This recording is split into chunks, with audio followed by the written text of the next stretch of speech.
Hello everybody and welcome back to the channel. Today we're doing some stuff with oxygen not included. Not going to be a full episode. We're just going to do an update.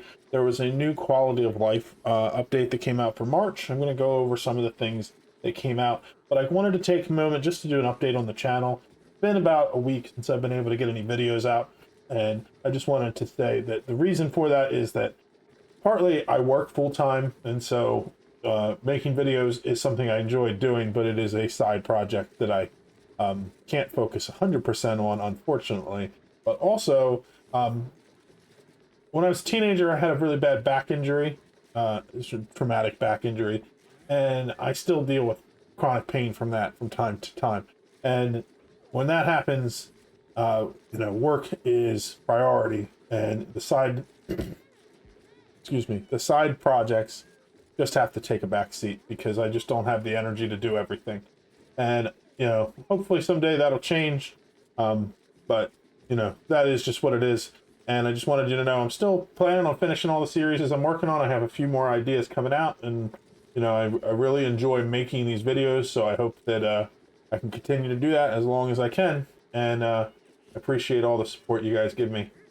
Let's get right into doing the March quality of life update, and we will see what changes are coming out. We got the new March update for the quality of life, and there's some changes in it. I figured I'd just go through the patch notes and show you some of the things that I found to be more interesting. First is, of course, the changes to the visual effects for liquids. So when liquids approach their boiling point before they turn into gas, they have an animation now for boiling, which is pretty cool looking. And I did a couple of things to test it in here. I also did a test here. I brought it down below the freezing point or close to the freezing point, and I just wanted to see if they had any animation for freezing. I didn't think they did because it wasn't listed in the patch notes, but you never know. So this is when it's close to the point where it's going to start to reach the point where it turns into steam for water, and it's pretty neat. It looks like a rolling boil. I was testing it around a little bit, and it seems to get more the higher you get. So if I cool this down a little bit, now that it's lower in the 80s, it still has a bubble texture, but it's not nearly as fast, and that's pretty awesome. Another big change they made is one that I've wanted for a long time. It used to be that when you had an airflow tile with liquids next to it, it would create a bubble texture instead of connecting to the walls, and now they don't do that. So it connects just like it would to any other block without it being an airflow tile. So that is pretty awesome. For the rest of these items, I'm just going to kind of work down through the patch notes just to read them and then kind of show in-game what they mean. For the all versions, which is for the regular base game version, there is a change to the smarter search text matching in the research screen and the build menu. So basically what that is saying is in here where we can search for buildings, they've made some changes. It now returns more and useful results. So when you're looking for things, a good example to demonstrate it is like, for example, if we're looking for the wood heater, we can now put in WH, which is the initials for wood heater, and that will come up. Some other things come up here too, and I'm not quite sure what exactly the criteria is, but basically it's designed to make it so that it can predict what you're looking for a little bit better. An example of the initialism is like when I search for LT, I get liquid tepidizer because it has L and T at the beginning of the words. I also get filter because there's an L and T in it. I get radbolt because there's an L and T in that. Pretty useful. It makes it a lot easier, especially I'm thinking for people that may be playing this game and English isn't their first language. Spelling some of the words or getting it exactly right isn't the easiest. Frankly, even people with English as their first language, it's probably pretty difficult sometimes spelling some of the things you need to look for. That also works in the research menu. So if we were to do the same thing here, it finds LT, finds the liquid tepidizer and the filters, so that makes it so it's the same across the whole thing, and that is really, really helpful. Next on our list is an update to the texture for solid crude oil. Personally, I haven't seen solid crude oil in the game very much, so I don't even know what the old texture looked like. I imagine maybe on some of the frosty playthroughs where you are on planets that are very, very cold, you may see this more often, but it definitely looks like they made it so the texture is very clearly frozen oil, because it has like that effect of it running down like it does. Next in our list of changes is that the building requirement text and status items now better indicate the skill or booster required to operate them. So a good example of this is that when you look at the research terminals, it now shows, instead of just saying local colony lacks the research skill, it shows you specifically which one you need for that building. So for this one, we need advanced research. For the material study terminal, we need applied sciences research. And for the virtual planetarium, we need the data analysis researcher skill. So it makes it easier in game for you to be able to figure out where you need to go to get these things working, which is a big help. We've had a slew of changes in the database to update some things. A lot of it has to do with showing new things for the duplicants to help with their survival. So like if we look at our duplicant entries, it shows more things about them, about what their needs are and things like that. Specifically, there was some health entry added into the systems section, and then there's some other small changes in here. I'm not going to go through them all in detail because they are not that interesting to me, the database entries, but I will show that. Let me see if I can find it in here. The building category, the one thing they did that was really helpful here is instead of just having the names of buildings in the different categories, they now have icons for them to make it a little easier to understand what's going on. And so like if you want to check to see what buildings fit to which category of buildings, you can go in here. You can not only read it, but you can see all the icons for it, making it a little easier to understand what is going on with that section. That's it for the base game changes. We have some specific ones for the 3 DLCs. We'll go through those one at a time. The only other change we had for the spaced out pack is a change to World Gen that changed the POI on the superconductive asteroid. I'm not going to go and find that. It looks like some minor changes that you can see when you get to that asteroid in your playthroughs. The Frosty Planet pack only has one change, and that is changed to an animation for the Mammoths. I have not seen this one myself because I haven't really played with that DLC, but apparently there were some issues when they would clip into walls, and that has been fixed. So now they don't clash with the walls when they are turning around and stuff like that. The Bionic Booster Pack has a bunch of different changes. Most of them, I think, are visual changes, but we'll go through them. There's an updated skill screen UI to allow for booster management. So let's go to, gonna need to bring in a Bionic Booster duplicate so that we can do some testing with this. He can hang out with our Mammoth. Bring in a couple of them. Oh, of course we got 2 of the same one. What are the odds?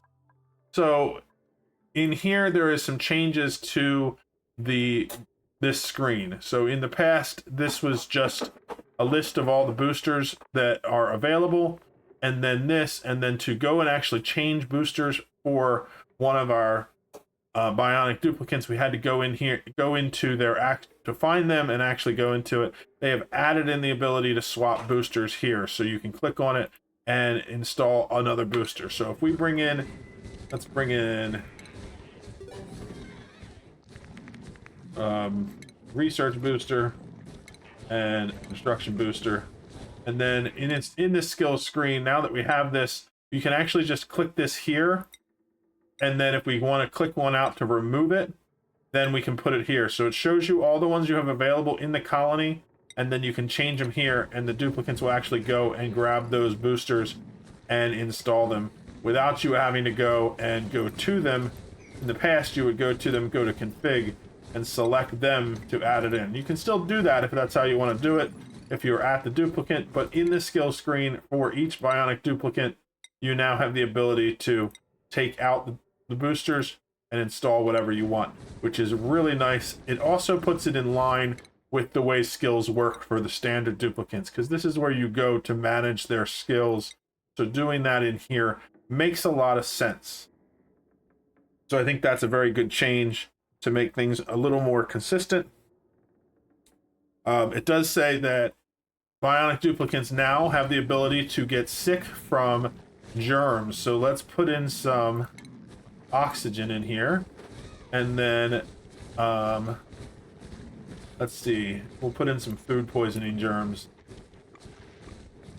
So if we look at our germ overlay, there's lots of germs in here. When these guys in the past, when they would interact with these germs and they would get the germs on them and they would be using machines that have germs on them, they didn't have a chance to get sick. But because they are part biological, it just makes sense that they are actually able to get sick. So that is a change for more realistic. Might be a little more annoying to deal with. It also means that if they breathe in the air inside here and it has food poisoning, their internal tanks can also have food poisoning, which means that you need to, if you want to avoid them getting food poisoning and other diseases, you need to make sure the air that they are breathing in does not have diseases in it. Also, the gunk extractor that is under here, if this has germs on it, this can also transfer germs to the duplicates. So that means we need to decontaminate these if we want to prevent them from spreading germs from one duplicate to another. They also increased the bonus you get from when the duplicates use the gunk extractor. So if you put the gunk extractor inside of a room, you can actually put it inside of a washroom by putting in a plumbed toilet. When they use the gunk extractor, the bonus that you get from that was only lasting, the morale bonus was only lasting for one cycle, which is not super helpful because they only use the gunk extractor once every few cycles. So now when they use a gunk extractor, that morale boost lasts for 3 cycles. So that means we can more adequately manage morale using the gunk extractor as a bathroom. They made some changes to the diagnostics so that when an atomic power bank is nearing the end of its lifetime, when you use it for the spaced out, in combination with the spaced out DLC, it will alert you. And that's for if we use things like the, I believe it's like the, where is it? Compact discharger. If we put that in, you can put a power bank in it and it will send power into your network. That when that's getting close, there's a diagnostic now that tells you that you're running out of power, so that you know that you need to fix that issue. And it also says the building requirement text and status items indicate bionic booster required to operate them in lieu of skill assignment. So for buildings that need to be operated by a bionic duplicate, that will tell you that. The remaining bug fixes are all just minor bug fixes to things like bottle emptiers not emptying out little milligram pieces and some other issues that are just minor display issues. I'm not going to go through all of them, with the exception of this one, which I think is pretty significant. With the Frosty Planet Pack DLC changes, it made it so that when duplicates walk through tiles that have like crude oil in them, they were able to slip, or with ice. And there was a bug that made it so that if they walked on a mesh tile that had liquid in it, there was a chance that they would slip.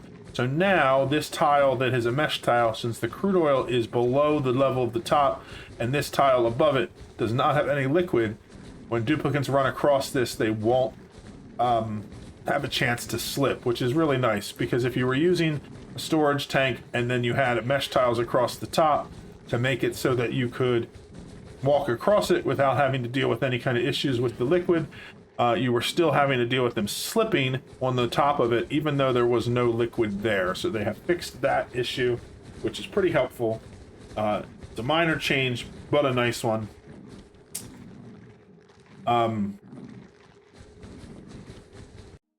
We've had a change in the supply closet where they have added some DLC specific artwork for our monuments. So if you're playing with the Spaced Out Frosty Planet Pack or with the Bionic Booster Pack, you can now build monuments that have specific items in them that show the different parts from those DLCs, which makes it a little more nice to customize some of the art here and be able to do some more interesting things.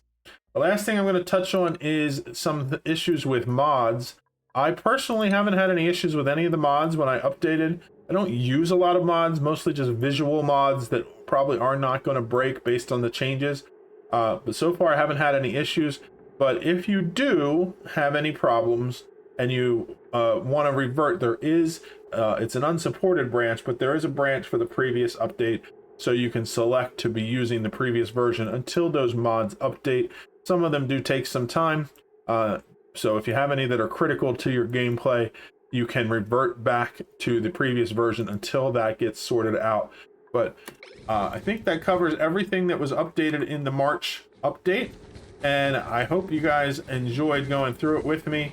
This is a new thing I'm trying out because it makes it nice for me to be able to go through them and to share with the community my take on the update. So I hope you enjoyed it, and I will see you in the next one.